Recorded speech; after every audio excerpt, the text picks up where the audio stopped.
The New York Knicks are a win away from the conference finals after a victory over the Indiana Pacers, and the Knicks just totally overwhelmed Indiana. That was about as dominant as you'll get in the second round of this playoff, not in a Boston-Cleveland series.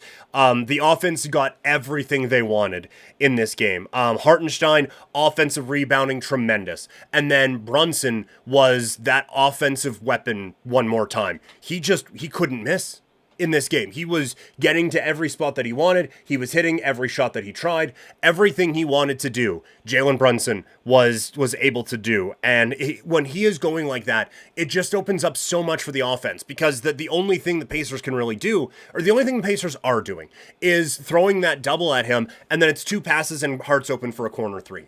I am surprised that they're still not going with more McConnell there, and it's just Nembhard, and it's not working. And the Pacers just keep beating their head up against that wall, and it just keeps not working. And it opens up everything for this Knicks offense. And again, the Pacers just looked cooked.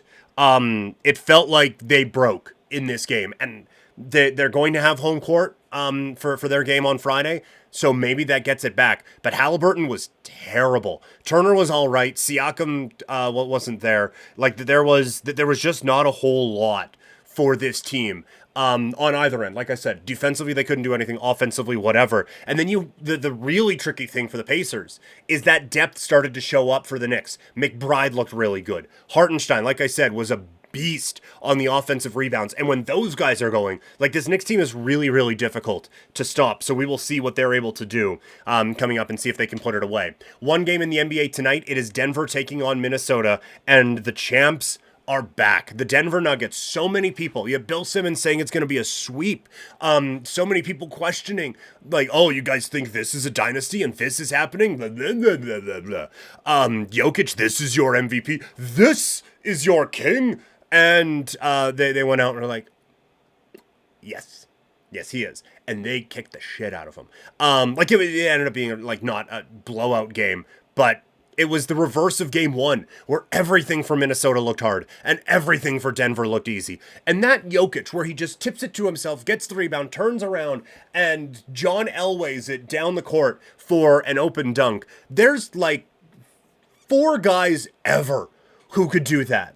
Right? Like, to have the size to get that offensive rebound, it's like MJ, because you just assume he could do everything. It's like MJ, LeBron, Bird, and Magic. And you know what? Probably Elijah one. 5. There's 5 guys ever who could make that play. And he did it so effortlessly that it didn't even look like a cool play. It was just like, oh, wow, that was really cool.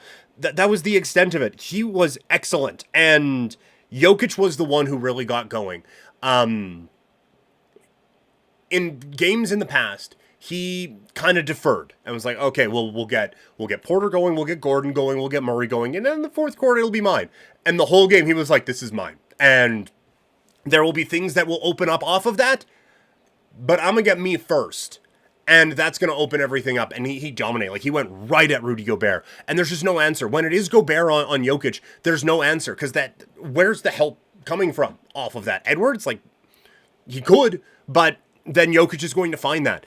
It is so much easier if Gobert can just back off and play that center field spot and be able to help on Jokic when the time comes. Because one-on-one, he's just getting eaten alive out there. And look, Anthony Edwards didn't have the game that the Timberwolves needed him to have. He struggled in this game.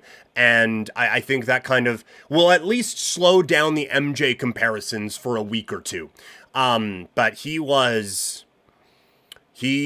not what the Timberwolves needed. But now we'll see. Minnesota, they had all the headlines. They had all the praise. They were already planning the parade route past Mall of America out there. Now, how do they respond? We will see that coming up here in a couple hours' time. As far as the games last night, Boston, it just shouldn't be that difficult against Cleveland. And then eventually they were able to break through, and it was fine. But it should have been... It was like Cleveland would come close.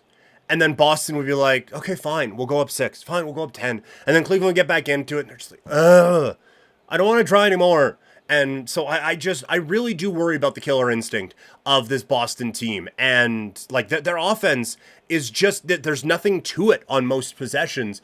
And the Knicks defense, if that is the match, if it's the Pacers, they're going to whoop them. But if it's the Knicks, and look, if there's no OG, like the Knicks don't really have a chance. But if it is the Knicks, their defense is going to cause major problems when Boston just goes iso ball and it's your turn, my turn, your turn, my turn. The defense is going to eat that alive. So we will see how Boston is able to adjust going into the next one. And for OKC, it was so tough for them to get anything going against a Dallas team that's not exactly known for their offense. And Luka again was magical, and they have something there going on in Dallas. I do think we get one more pushback from OKC and set up a fun game 7, but this has been it's been a great learning experience for Oklahoma City. I do think it shows that they need another guy. Even with Williams playing as well as he has, and even with Chet being as good as he is, it still feels like they're one guy away from being one of those teams that you really have to watch out for in the West. But either way, like it's been a blast these last couple of days.